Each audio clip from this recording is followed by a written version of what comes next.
আমার নাম রিয়া। আজ আপনাদের যে গল্পটি শোনাব সেটি আমার এক নাম প্রকাশে অনিচ্ছুক অনুসারী পাঠিয়েছেন।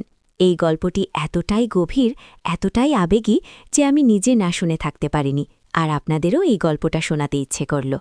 এই গল্পের প্রতিটি মুহূর্তে আপনারা নিজেদের খুঁজে পাবেন, অথবা হয়তো এমন কিছু অনুভব করবেন যা আগে কখনো করেননি।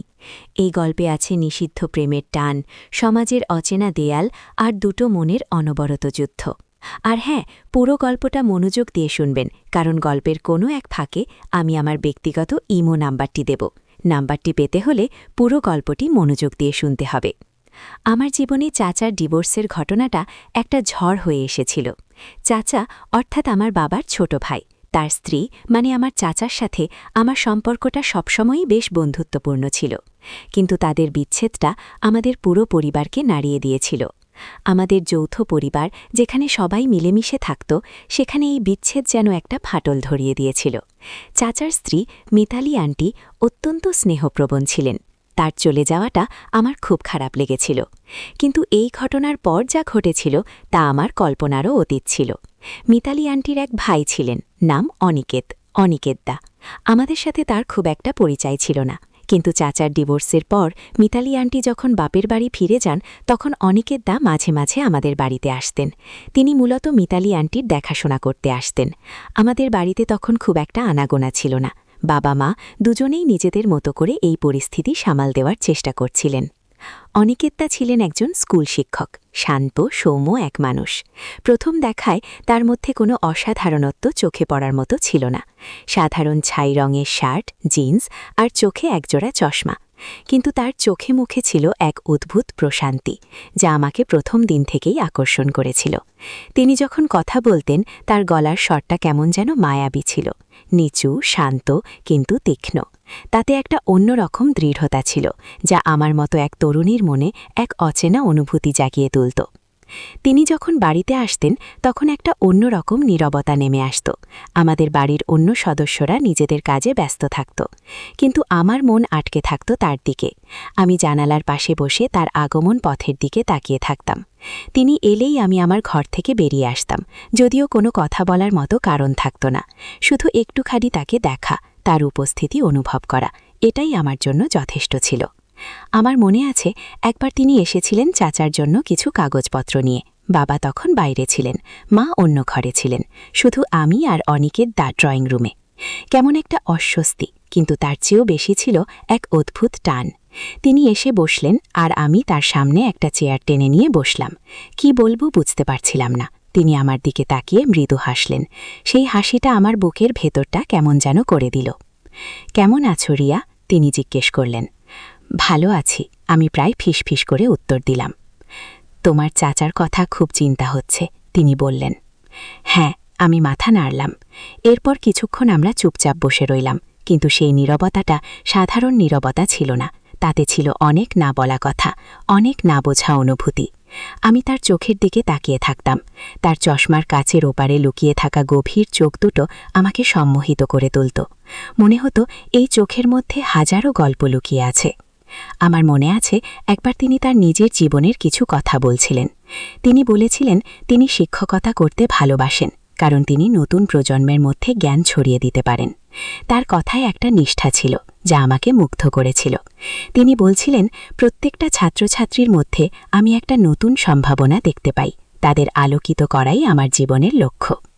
তার এই কথাগুলো শুনে আমার মনে একটা প্রশ্ন জাগত, তাহলে আমার মধ্যে তিনি কি দেখতেন? আমি তো তার ছাত্রী নই, আমার জীবনে তখন কোনো বড় লক্ষ্যও ছিল না, কিন্তু তার দৃষ্টিতে আমি কি খুঁজে পেতাম? হয়তোবা কোনো গভীর অনুভূতির অনুরণন, যা আমি নিজেও তখন চিনতে পারছিলাম না। দিন গড়াতে লাগল। অনিকেতদা আসতেন যেতেন। প্রতিবার তার আগমনে আমার হৃদয়ে একটা নতুন স্পন্দন জাগত।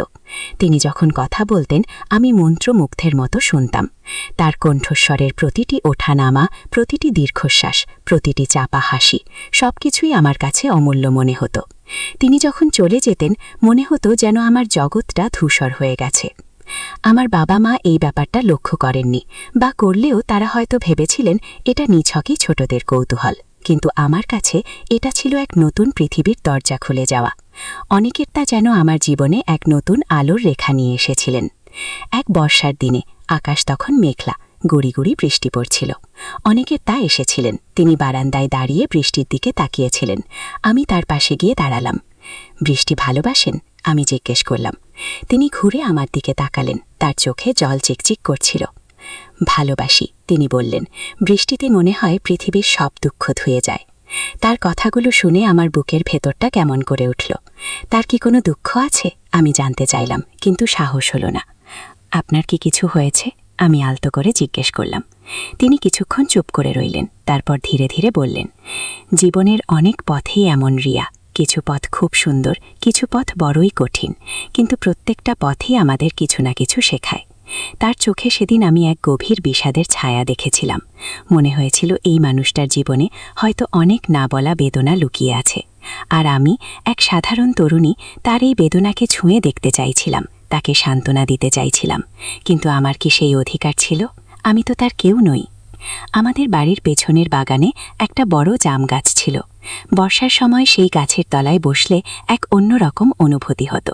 সেদিন অনেকের তা আমাকে জাম গাছের তলায় নিয়ে গেলেন। তিনি বললেন, এই গাছটা খুব পুরনো, এর অনেক স্মৃতি। আমরা দুজনে পাশাপাশি বসেছিলাম। বৃষ্টির শব্দ, ভেজা মাটির গন্ধ আর জাম গাছের পাতার ফেসফেসানি সব মিলিয়ে এক অপার্থিব পরিবেশ।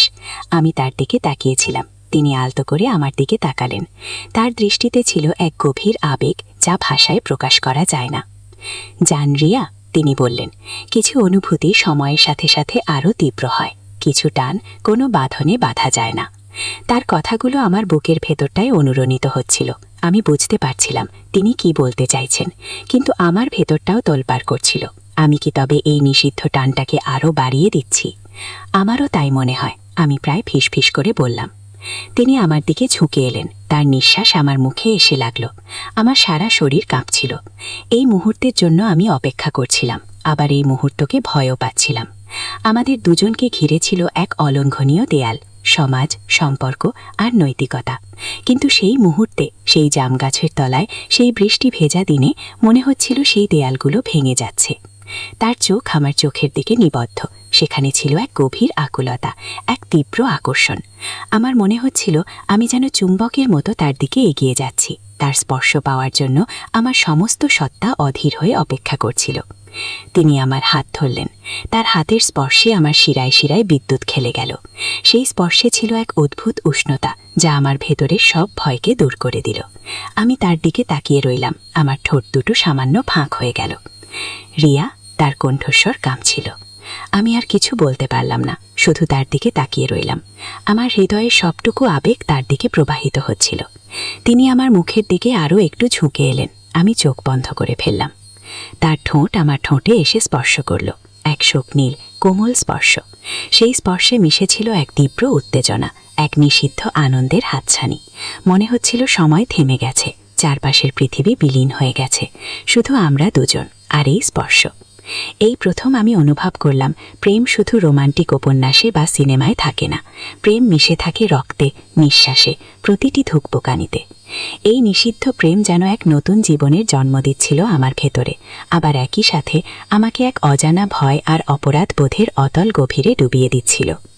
পরের দিনগুলো আরও বেশি উত্তেজনাময় হয়ে উঠল। অনিকেতটা প্রায়ই আসতেন।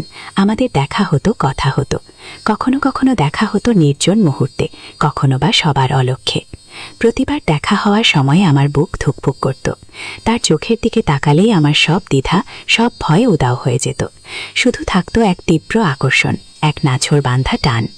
আমাদের গোপন অভিসারগুলো যেন এক নতুন মাত্রা যোগ করেছিল জীবনে।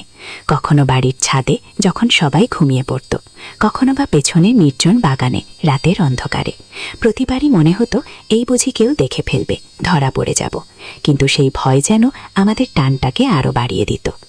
একদিন তিনি আমাকে একটা চিঠি দিলেন। চিঠিতে লেখা ছিল, তোমার উপস্থিতি আমার জীবনে এক নতুন অর্থ এনে দিয়েছে। আমি জানি আমাদের এই সম্পর্ক কোনোদিনও পূর্ণতা পাবে না, কিন্তু আমি এই মুহূর্তগুলোকে আঁকড়ে ধরে বাঁচতে চাই। তোমার চোখে আমি আমার হারানো স্বপ্নকে খুঁজে পাই। চিঠিটা পড়ে আমার চোখে জল এসে গিয়েছিল। আমি জানতাম আমাদের এই সম্পর্কটা কতটা কঠিন। অনেকের তা বিবাহিত ছিলেন, যদিও তার স্ত্রী তার থেকে দূরে থাকতেন। আর আমার চাচার সঙ্গে তার বোনের সম্পর্কটা যে বিচ্ছেদে শেষ হয়েছে, সেটাও এক তিক্ত বাস্তবতা। তবু এই নিষিদ্ধ অনুভূতিগুলো আমাকে মুক্তি দিচ্ছিল না। একদিন আমাদের বাড়িতে এক অনাকাঙ্ক্ষিত অতিথি এলেন। তিনি ছিলেন চাচার এক পুরনো বন্ধু, যিনি অনেকদিন পর এসে ফিরেছেন। তিনি আমাদের বাড়িতে এসে আমাকে দেখে চমকে উঠলেন। রিয়া, তুমি এখানে? তিনি জিজ্ঞেস করলেন। আমি তাকে চিনতে পারছিলাম না, কিন্তু তিনি আমাকে চিনতে পারলেন। আমার মনে পড়ল এই লোকটি আমার চাচার বিয়েতে এসেছিলেন। আপনি আমাকে চেনেন? আমি জিজ্ঞেস করলাম। চিনব না কেন, তুমি তো তোমার চাচার শ্যালকের বাবার বান্ধবী, ছোটবেলার বান্ধবী। তিনি হেসে বললেন। কথাটা শুনে আমি থমকে গেলাম। আমার চাচার শ্যালকের বাবার বান্ধবী কে, আর তার বান্ধবী কে? আমার মনে পড়ল আমার চাচার শ্যালকের বাবা, যিনি অনেকের তার বাবা, তার এক পুরনো বন্ধুর কথা, যার মেয়েকে তিনি ছোটবেলায় চিনতেন। আর সেই বন্ধুর মেয়েই আসলে আমার চাচার পরিচিত। মানে পুরো ব্যাপারটা এক বিরাট গোলকধাঁধা। কিন্তু এই গোলকধাঁধার মধ্যে সবচেয়ে বড় চমকটা অপেক্ষা করছিল। চাচার সেই বন্ধুটি আমার দিকে তাকিয়ে বললেন, চাচা। কিন্তু ঠিক সেই মুহূর্তে আমার ফোন বেজে উঠল। স্ক্রিনে ভেসে উঠল এক অচেনা নাম্বার। ফোনটা ধরতেই ওপার থেকে ভেসে এলো এক পরিচিত কণ্ঠস্বর। রিয়া, আমি। অনিকেত দা। কি হয়েছে? আমার গলা কেঁপে উঠল। তুমি কি এখন একা? তিনি জিজ্ঞেস করলেন। হ্যাঁ, কেন? আমার মনে এক অজানা আশঙ্কা দানা বাঁধল। আমার মনে হয় তোমার সাথে কিছু জরুরি কথা আছে, কিছু কথা যা শুধুমাত্র তুমি আর আমি, আর কেউ জানবে না। এমন একটা জায়গায় আসা যেখানে কেউ আমাদের দেখতে পাবে না। তার কথাগুলোই কেমন যেন একটা আর্জেন্সি ছিল। আমি বুঝতে পারছিলাম না কি হচ্ছে, কিন্তু তার ডাকে সাড়া না দিয়েও পারলাম না। কোথায়? আমি জিজ্ঞেস করলাম। আমাদের পুরনো সেই জায়গাটা মনে আছে? তার কণ্ঠস্বরে এক অদ্ভুত টান। আমার মনে পড়ল আমাদের প্রথম দেখা হওয়ার সেই নির্জন জায়গাটা। আমার হৃৎপিণ্ড দ্রুত গতিতে ছুটতে লাগল। আমি কি যাব? সেখানে গেলে কি আরও বড় কোনো বিপদ অপেক্ষা করছে, নাকি এই সাক্ষাৎ আমাদের জীবনে এক নতুন মোড় নিয়ে আসবে? কিন্তু আমার মন বলছিল আমাকে যেতেই হবে। এই টান, এই ভালোবাসা, এই রহস্য, সবকিছুর উত্তর হয়তো সেখানেই লুকিয়ে আছে। আমি দৃঢ় পায়ে আমার ঘর থেকে বেরিয়ে এলাম। বাইরে তখন গভীর রাত, নীরবতা আর অন্ধকারের চাদরে ঢাকা চারপাশ। আমি জানি না আমার গন্তব্য কোথায়, কিন্তু আমি এগিয়ে চললাম, শুধুমাত্র সেই চেনা কণ্ঠস্বর আর এক অমোঘ টানের বশবর্তী হয়ে। আপনাদের কি মনে হয় আমার এই পথ চলা কি আমাকে আরও বড় বিপদের দিকে ঠেলে দেবে, নাকি এই রহস্যের জট খুলবে? কমেন্ট করে জানান। আর হ্যাঁ, এই গল্পের পরবর্তী পর্ব শুনতে চান কিনা সেটাও কমেন্ট করে জানাতে ভুলবেন না। সাবস্ক্রাইব করতে ভুলবেন না।